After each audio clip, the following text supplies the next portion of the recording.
Avenue, Chicagoలో Malabar Gold and Diamonds ను quality of your life. If you have your health in a good state of condition, then you will be able to enjoy your life the way you want to. This is our special series where we are discussing holistic, alternative, complementary, and those natural modalities which are existing along with the modern medicine.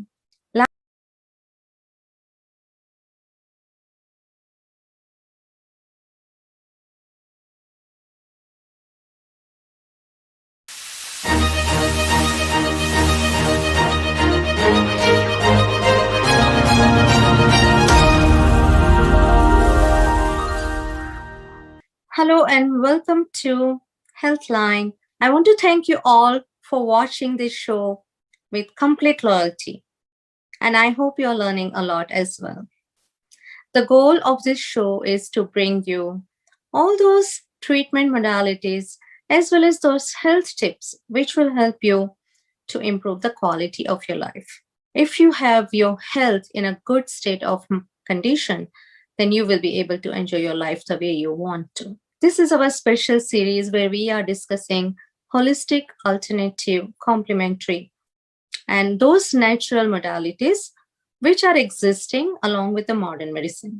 Last episode, we talked about Ayurveda. We are going to continue talking about Ayurvedic medicine. So I am here today again with Pari Mudiginty, who is going to discuss today practicality of Ayurveda. So let me introduce Pari again. Thank you, Vacha, for the lovely introduction. And namaste to all our viewers. The last time we spoke about introduction to Ayurveda. So here's a very quick recap. Ayurveda is an ancient science practiced for over 5,000 years. It's a natural mind-body medicine. And the fundamentals are that the human body is made up of 5 elements. It's earth, water, fire, air, and space. And these 5 elements form the 3 doshas or constitutions of the human body. We have Vata, which is air and space. We have Pitta constitution, which is fire and water. And we have Kapha constitution, which is earth and water. So each of us, when we are born, we have basic nature or prakriti, which is our innate constitution. It could be Vata, it could be Vata Pitta, that is, it could be monodoshic or dual doshic or tridoshic, which is a little rare. So in this episode, it's interesting because we are going to discuss about doshas and how you can apply it in your everyday life to understand yourself and the people around you. So it's very necessary that you understand first, or at least know what your prakriti is. I hope people and our viewers who have followed us have taken a quiz, online quiz we suggested the last time, that you could find out your dosha and at least have an idea so that going forward, you would understand what we are talking about. So, Pari, actually, you spoke my mind. I have read about Ayurveda myself and my curiosity as well. As a natural and holistic practitioner, I always read about dosha and I know the doshas, but I really don't know how to implement my own personality. So I was confused about applying those doshas in my own day-to-day life. So this is really a phenomenal way of engaging our viewers and simplifying it for them. So can you tell us what is the characteristic of each doshas? Here we have a slide where we're talking about doshas. So we have the 3 doshas, Vata, Pitta, Kapha. And this is how we're going to discuss. We're going to talk about different characteristics, etc. For example, let's go for the physical traits. Usually Vata people have lean frame, they are thin, they have small eyes, and they have large prominent joints. You look at Pitta people, they are medium built or well built. They have sharp features, bright eyes, sharp, piercing eyes. And you will notice that Pitta people have premature graying of hair or baldness. And Kapha people have very thick hair, large, lustrous eyes, and a clear skin, are usually Kapha people. And they're a little heavier set. Now, let me tell in the onset that it is not necessary that they fall distinctly into this. It also depends if there's a Vikruti present. So, whenever Mhm. we are looking at this chart, we have to understand this is the basic Prakriti, but people change over age and over time. So, but in general, yes, you can look at a person, and this is one point to take into um, notice. Sometimes this kapha is a little sluggish or it goes down, then probably slow digestion, and their stools are very well formed. Now, let's look at the emotions. Vata people are quick thinkers, they talk fast, they walk fast. It's all about movement, connected with the elements, air and space. Movement, change, moving every time. Pitta people are clear, articulate, they have sharp speech, they speak with clarity. Kapha people are slow. When you say slow, their thoughts, they think before they speak. So they take their time, and when they speak, they mean what they say. They are very organized and they come across as calm people. And if you look at their strengths, Vata people, they are very creative. It's creativity, it is spontaneity, it is also taking initiative. They're very good at taking initiative in projects. Pitta people are leaders, very good leaders. They have critical thinking. They can look at the bigger picture and plan. And Kapha people have very good stamina, very good willpower. These are the people that will execute your project and take it through.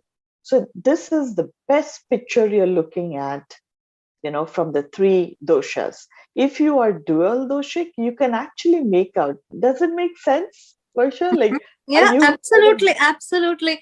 And I was just thinking that I want to tell all our viewers that after listening to this, if you have not taken that dosha quiz, don't forget to do it, because you may find out what's your doshas, whether you have single dosha or you have dual doshas. So it's really interesting how you explained three doshas, almost like three personalities, how they project themselves, and how you actually diagnose which is dosha for each person.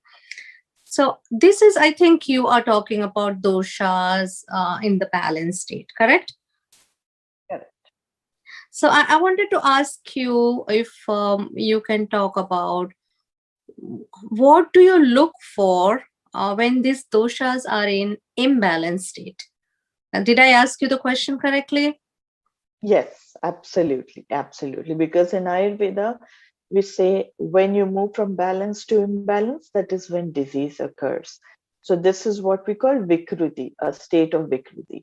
So whenever you are in a state of Vikruti, for example, we are looking Vata people, physical manifestation is pain. It's a very classic symptom.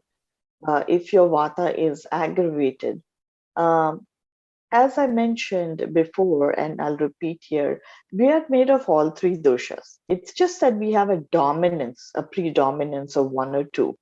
And that's what we call is our Prakriti. So when your Vata is increased, you will see pain, rheumatoid arthritis, conditions like that. Pitta, inflammation, skin disorders. And Kapha, you see weight gain, edema, etc.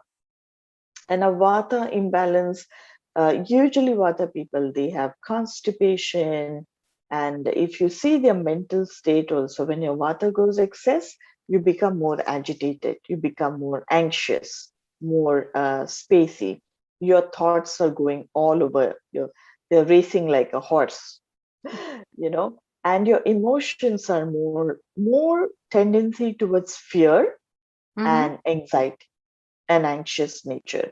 If you look at Pitta, if your Pitta is out of order, or it's imbalance of Pitta, we see acidity, ulcers, because remember, this is fire element. So you see more of that acidity, ulcers, burning, inflammation kind of conditions.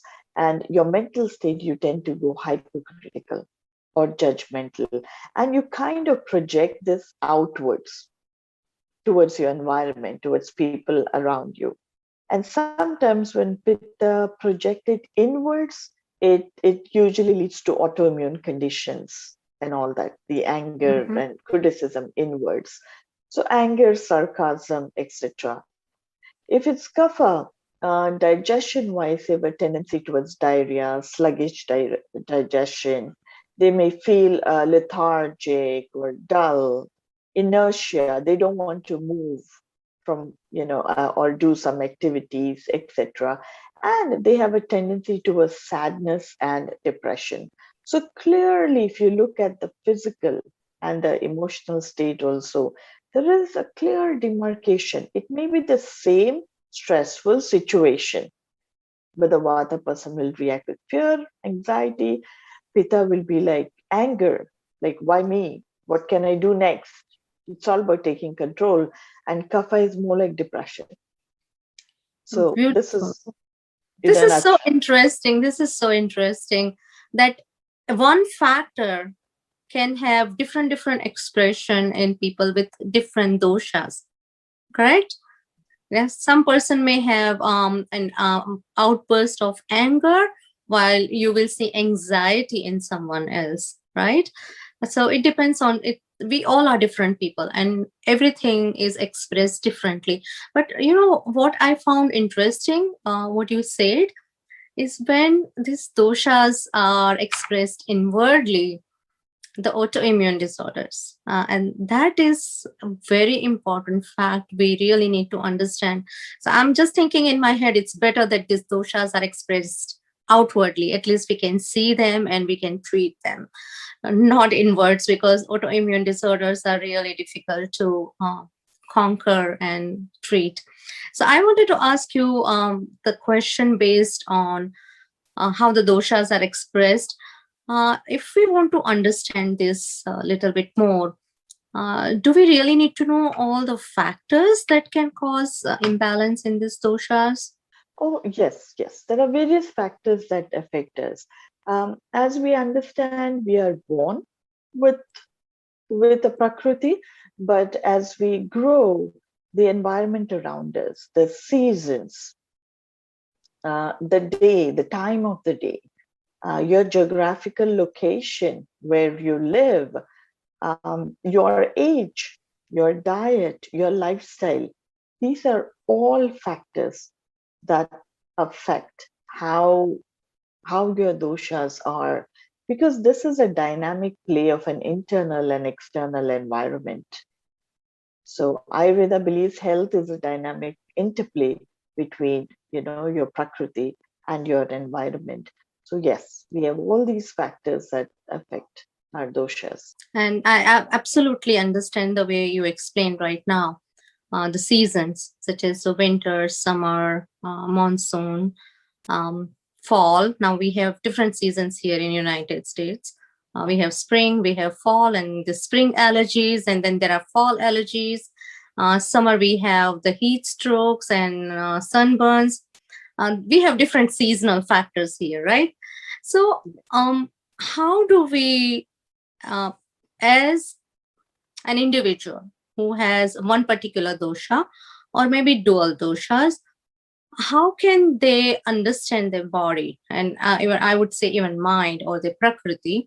And if they are aware of their doshas, how can they make them adaptable? Or I wanted to ask you, are there any guidelines as such that if you have this dosha, then you need to follow these guidelines in order to keep your prakriti or doshas in balance? For example, now we are looking at the predominance of for seasons, if you take the seasons, Vata is fall and early winter. So when fall comes in, there is change. The temperatures keep fluctuating. There is change in the air. You see people who have pain, issues with pain, it increases during fall and early winter. Pitta is summer. The heat, it's very high. So if you're already a Pitta person, you will experience summer more severely and more of this ulcer, skin, rash conditions, etc. And Kapha is late winter and spring. As far as the time of the day, this is very important, 2 to 6 a.m. This applies to the PM also. So 2 p.m. to 6 p.m., 2 a.m. to 6 a.m. is Vata time. And then you have 6 to 10 a.m. is Kapha time. And 6 to 10 p.m. is Kapha time. And 10 to 2 a.m. is Pitta time. Let's look at this. So simple it looks like, right? But we ask you to wake up before 6 p.m. usually. Why it is Vata time? This is when your mind is fresh, your mind is creative. You wake up, and Vata also dominates all the movement in the body. So your excretion is also, your bowel movement also is influenced by Vata. So when you wake up before 6 a.m., you have a clearer and an easier bowel movement. So, and you eat your large meal during Kapha time. Plan all your activities during Pitta time when you're sharp, your brain is sharp, and you can, actually focus on your work. As far as age is concerned, childhood is an age of Kapha, childhood and adolescence. So you see, children, they're usually a little chubby, and and because childhood is when it is all, when your body has to build up, it's all anabolic.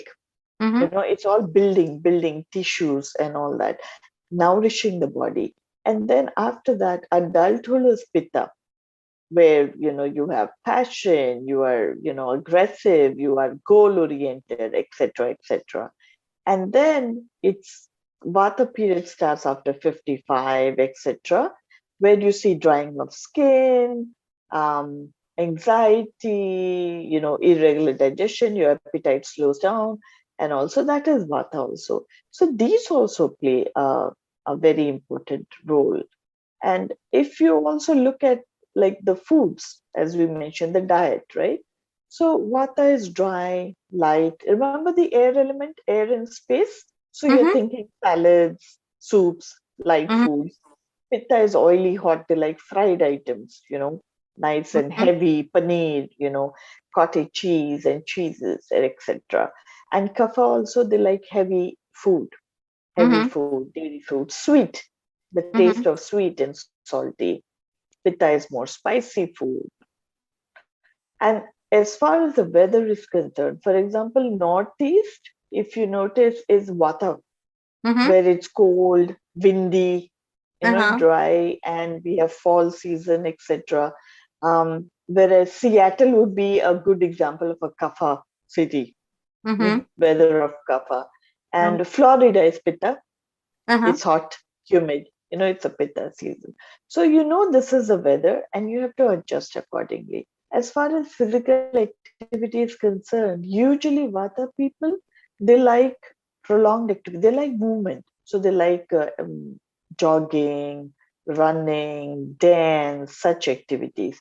Whereas Pitta are very competitive. So they go into sports also, that is like tennis, where you compete, you score, you keep scores, etc. Kapha usually like a sedentary lifestyle. They may go for a stroll around the block, and they are happy just doing that.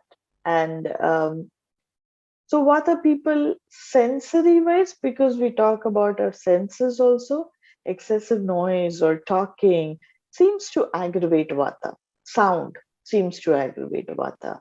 Whereas for Pitta, it is light because it's through the eyes, which is a seat of Pitta, ears, Vata, air element, and Kapha, what affects them more is oversleeping, lethargy, or desk job, sitting in one position. It seems to bother them or increase your Kapha element to it. I'm just listening, and it's very interesting to hear how you have classified the Vata and Pitta, not only according to the diet type, but now the activity as well. Very interesting way of diagnosing and making an interpretation of Vata, Pitta, and Kapha personality. I wanted to know what is New Jersey. I think it's all of the above, Vata, Pitta, and Kapha. Okay, so I want to ask you about the diet. I have heard that there are a lot of rules and regulations, elimination diet, or certain time of the day that you are not supposed to eat a certain type of food, or maybe it is according to the dosha and prakriti of the person. So if you can just explain, what does it entail? What does it mean when you say it's Ayurvedic diet? What are the rules and recommendations? Because the food that we put in our body is a very integral and important part of Ayurveda. Sure. So before we go there, for example, right, you had asked me earlier about what are the rules to follow, what are the general rules if you're this prakriti, etc. And Ayurveda gives you very in-depth directions and guidance as to what should be your daily regimen. We call it dinacharya. What should be our daily routine? We have ritucharya. What should be a routine during the seasons? Annapana vidhi, we say. So food and water intake. How should we do the diet? And sodhanam, which is detoxification. So how do we do this and combine this in order to maintain our prakriti and maintain our balance? So if you look at dinacharya and ritucharya, we talk about what time, as I spoke before, what time you wake up. You first wake up before 6 a.m. You say a prayer of gratitude, etc. You go to the bathroom, you brush your teeth, you scrape your tongue. Now, a tongue is a mirror of your GI tract. So when you see a thick, if you see a thick white layer, you know you have a kapha. You are a kapha person, or there's a kapha imbalance. If you see a yellow kind of deposit on your tongue, you know you're pitta. And if you have like a darker kind of and scant deposit on your tongue, you are vata kind. So scraping your tongue, etc. Then also doing neti, like, putting saline water in your nose or putting nasal drops oil in your nose, in your ears, and applying oil before you take a bath, and then followed by exercise, pranayam, which is breathing, and meditation, followed by breakfast. So they have rules as to this is the sequence you should follow for your daily regimen. As far as eating food and your dietary is concerned, right, there are some basic rules. It may sound very elementary, but most of us overlook it. For example, eat only when you're hungry. It seems so simple, right? But you have to wait till your previous meal is digested. If you eat after your previous meal is digested, there is very less chance of disease. Because what is disease but an accumulation of toxins over a period of time of undigested food and undigested thoughts? I get Right? this. Very So interesting. Go ahead. Avoid cold foods and ice drinks. It reduces your agni, because when we say cooling foods, we mean things like cucumber, cardamom, etc. Not temperature-wise cooling foods. So everything should be at room temperature. Your drinks especially should be room temperature. And when you're eating your meals, you should avoid drinking too much of water before, during, and after. You could leave a period of time and then drink so that you don't dilute your gastric juices. Avoid processed and stale food. That's something that is understood. We say it's tamasic. It increases kapha, the element of lethargy and dullness in the body. Try to eat freshly cooked meals every day and all 6 days. So Ayurveda talks about 6 days. You have sweet, salty, sour, pungent, bitter, and astringent. Please include all foods. And we do notice that most of the people nowadays, especially children, you tend to give them the foods that they like. So if it is, a dietary choices of 2 or 3 items, they repeat the 2, 3 items every day. But it is a good idea to eat all 6 days.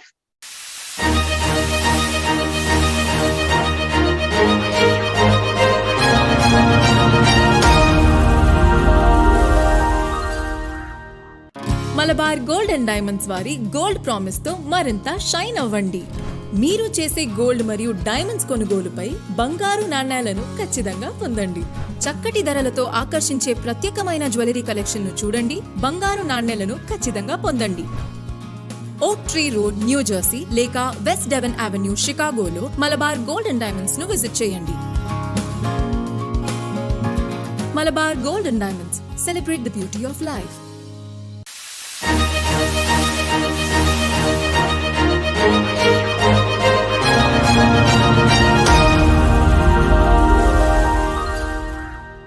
And there will be a question someone will be asking, can we eat refrigerated food? Because the lifestyle, current lifestyle has some limitation, and it will take a real good discipline from everyone to follow the dinacharya that you described.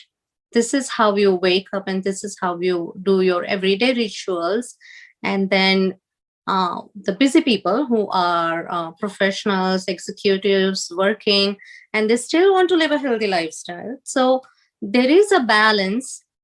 How would you answer if someone asked you, I cook fresh, all my ingredients are fresh, but I cook once or twice a week because my lifestyle does not give me enough time to cook every day. So how can these people make the best out of what they have?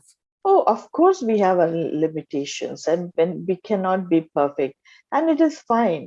I would rather say you do home cooked meals and you refrigerate them. That's fine. You remove them out when you're eating, and you heat them up and you eat.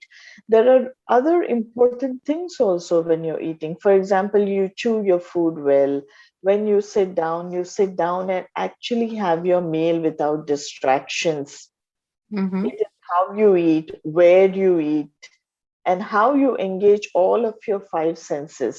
You smell your food, you touch your food, you see your food. Food is all prana or energy, and we take in energy from all 5 senses. So whatever you prepare with love, whatever you prepare with gratefulness, it is very important. That is why we say home cooked meal, because who's going to cook for you? The person who loves you or yourself, self-love, right? So you prepare it with love and with an intention that this should nourish you. That is very important. And when you sit down in a calm mood to eat your food, not when you're very angry, not when you're sad, when your emotions are out of balance. You have to sit in a state of calmness, equanimity when you're partaking your food, and show gratitude. That is very much more important. And of course, if you can introduce 6 days in your food, it as much as we can try to do that. I think that definitely makes sense, and you said it really beautifully. And I would say nowadays they use a terminology, they say mindful eating. Feel the taste, feel the texture, feel where you are sitting, talk to someone sitting next to you rather than engaging into those electronic gadgets that we have all around. And I have said multiple times to patients who have chronic disorders to do the same, because currently a lot of people are living fast life, fast food, quickly grab it, quickly eat it so that they can do something else. And I really like the way you said that our body is temple. So when we sit down, we are actually offering ourselves the food. It's actually the nurturing elements that we need for our own body. So thank you for sharing that. So I'm going to move on to the next part that you talked about, how the Vata people are always moving. And that brings me to the exercise and the sports section of Ayurveda. We talked about the exercise and lifestyle when we discussed doshas. So, can you give us some practical examples and types of exercises and pranayama for the specific dosha type? So if you look at exercises, we discussed it, but like what kind the three doshas like. For example, Vata, they like aerobics, movement, as we discussed. Pitta likes competitive sports, and Kapha like sedentary activities. However, in order to balance your Vata, it is very important that you engage in activities that you can slow down, that you can calm yourself down, especially mentally, and hold focus on for a longer period of time. Any stretching is good for Vata. Walking, stretching, doing weights, because remember Vata is air space. So you want the opposite of the earth element. You want them to be grounded. Think of grounding for Vata. So when you say grounding, doing weights is very good for them. Tai Chi, slow movements, and also archery, where you have to focus, you have to stay still, not move, stay calm. This is these are very good for Vata type. As far as Pitta, I would say group sports where there's more camaraderie, there's more give and take rather than competition would Uh-huh. be great. Even Tai Chi and all is good for Pitta. Kapha, in fact, should engage in a lot of aerobic exercise. They could do jogging, they could do dancing, they could do Zumba and stuff like that, where there's a lot of movement. And competitive sports also is good for Kapha. As far as commonality between these three are concerned, yoga and swimming, perfect tridoshic for all three kinds. Although, yes, it will again differ what kind of yoga.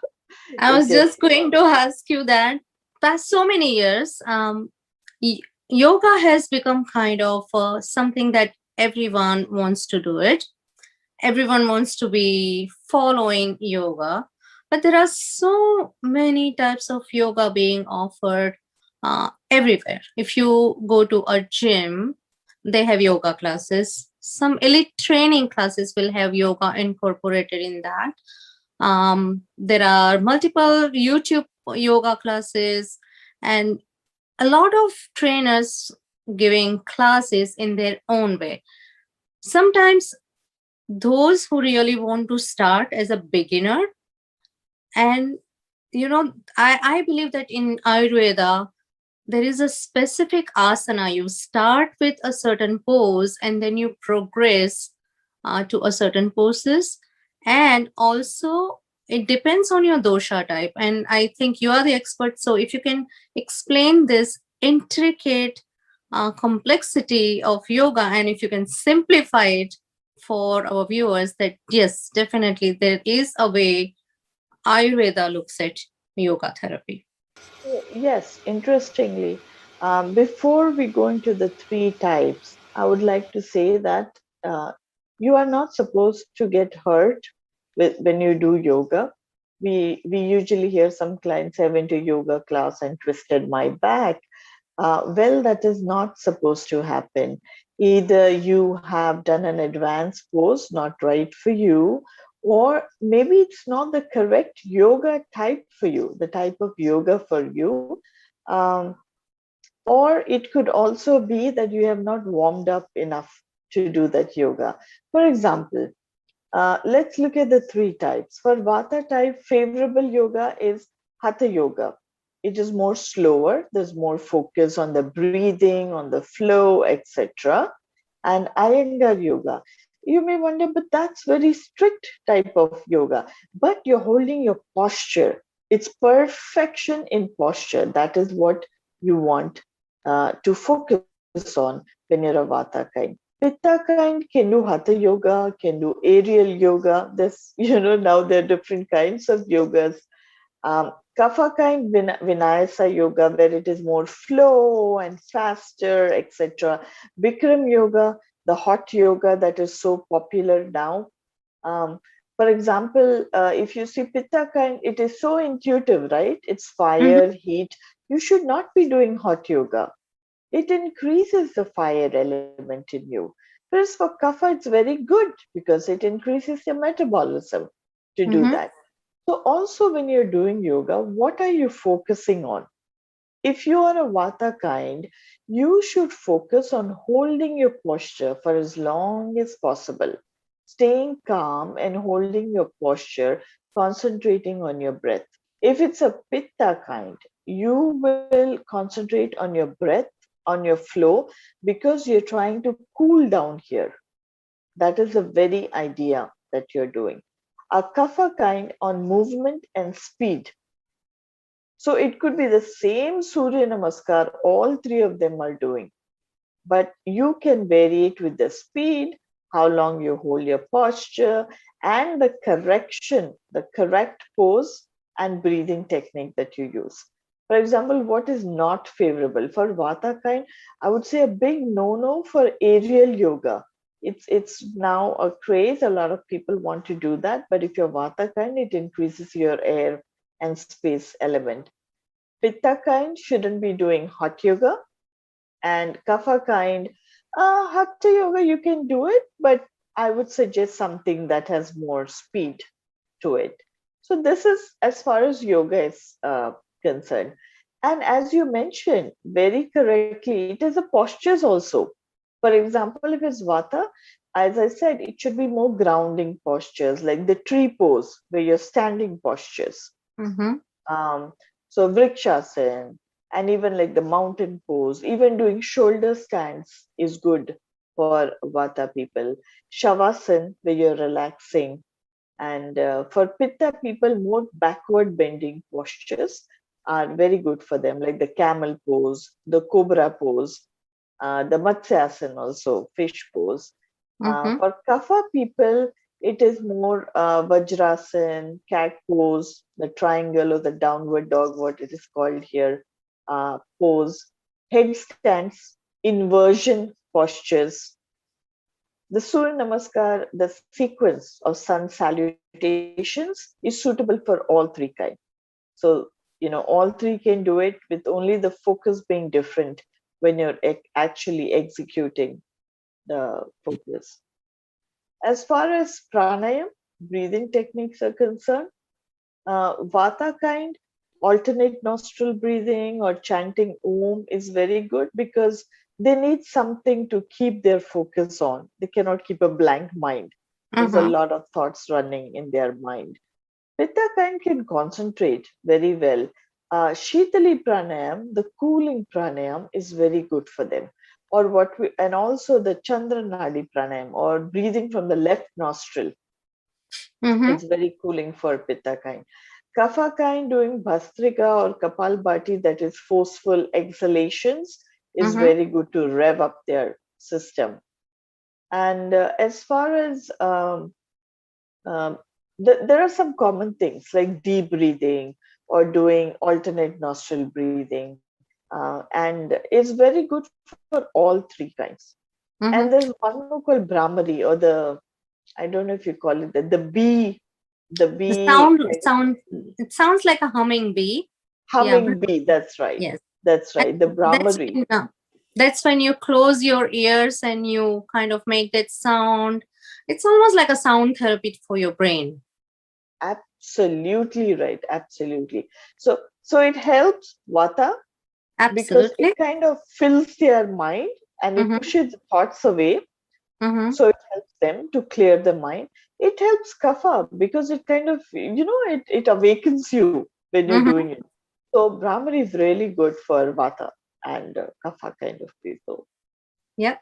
I'm getting more and more excited about all this knowledge that you are sharing. And just for our viewers, I want to say that you heard a lot of different names, different asanas, and different way of pranayamas.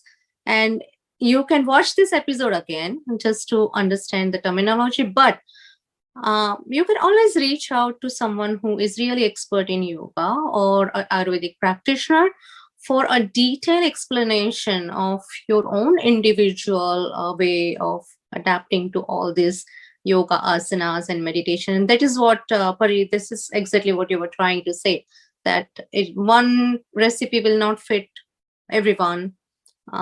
They have their own doshas, and this is why we are talking here in this show, that if you are really interested in knowing, then you need to contact someone who is an Ayurvedic expert. So this is an interesting aspect of Ayurveda, which I would say I learned it as well. So it has been exciting discovery so far, Pari, talking to you. And I know that we will be talking in future as well. So apart from applying all this knowledge, diet, exercise, pranayama, yoga asanas, to our own selves, what are the other practices, the Ayurvedic practices that we can apply in our day-to-day interactions? Because I believe that the Ayurvedic practice that you are talking about is just not limited to one individual. I feel I'm getting the sense that it is more about a lifestyle that you're talking about, that it goes a little bit beyond just focusing on just myself. I think you have something that if you can throw light on that, so that our viewer can get a perspective. Very true, Varsha. For example, if you know what is your Prakriti, you'll be very interested to know how you are behaving in a relationship. You're better able to understand your relationships. Say with your partner, if you're a Vata kind and your partner is a Pitta kind, for example, right? So how do you are? For example, I notice. Say there's a family and the doorbell rings. The first person to jump up and open the door is a Vata kind in the family. You know? Oh, yeah. So, yes, and you say late night, oh, let's have ice cream. So the person who raises their hand is the Vata one. Oh, yes, they like spontaneity. So in relationships also, you can actually understand your spouse or your significant other. When they behave in a certain way, they behave because it is their Prakriti. And you may be of a different Prakriti. So understanding that gives you a lot of insight, and also it leads to a better relationship when you know how your spouse, your family, and also children in parenting also, how your children react to a certain situation, how your children react to discipline. Mm-hmm. A Vata child may take it easy, they may forget, a Pitta child may hold a grudge, and you have to speak to them more sweetly and make them understand logically and intellectually why you asked them to do something. And a Kapha child would do it, but they would take their own time.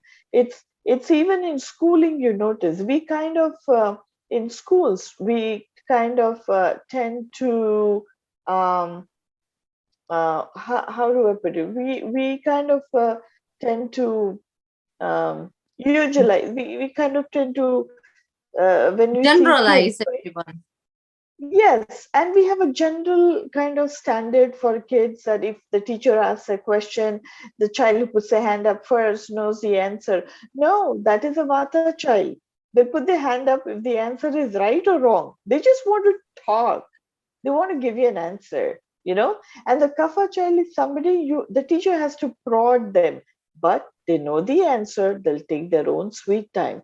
So, as even if you're a teacher in relationship, in parenting, in workplace, you have teams. So when you have a team, you have a new project, the Vata person is more excited. They're creative, they have ideas how to do this.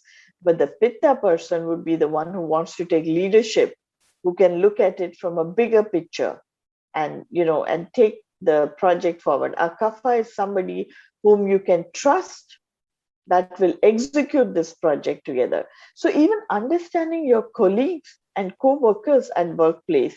So we do corporate workshops where we talk about productivity and how you can harness your prakriti and your constitution also in workplace.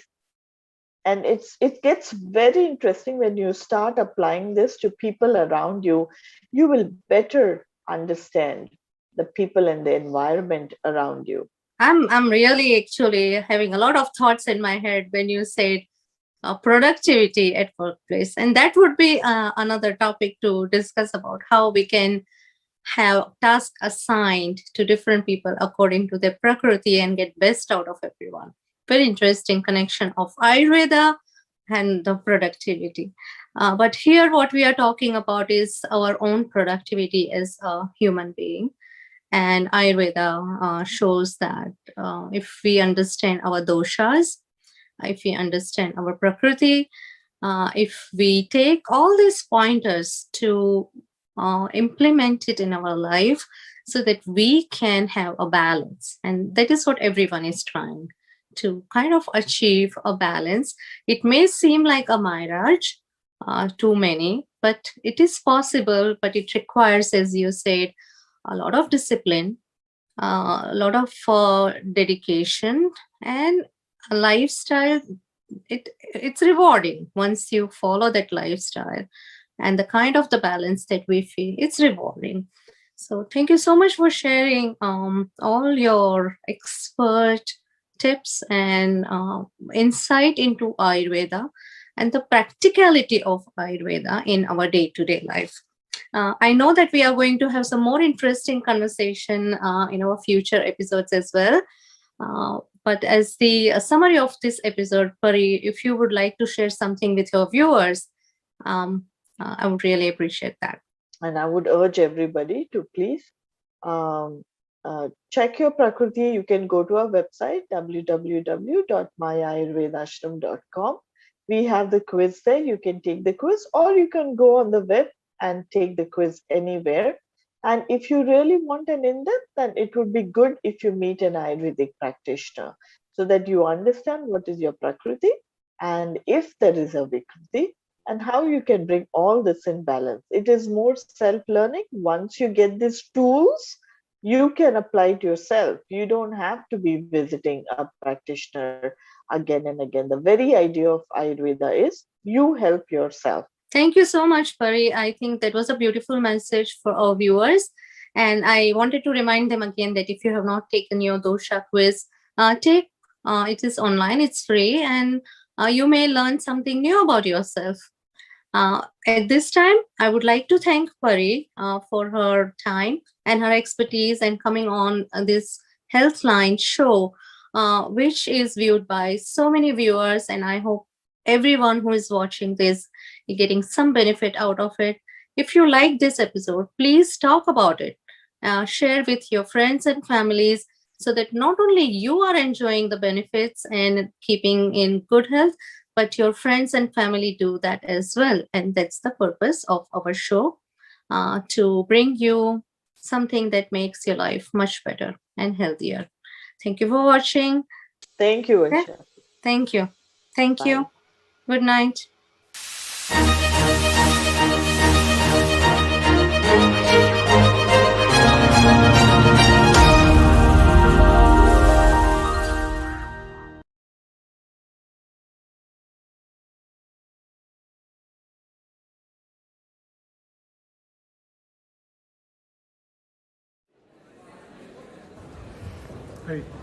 కొంచెం తినట్రా కూడా 1 2 3.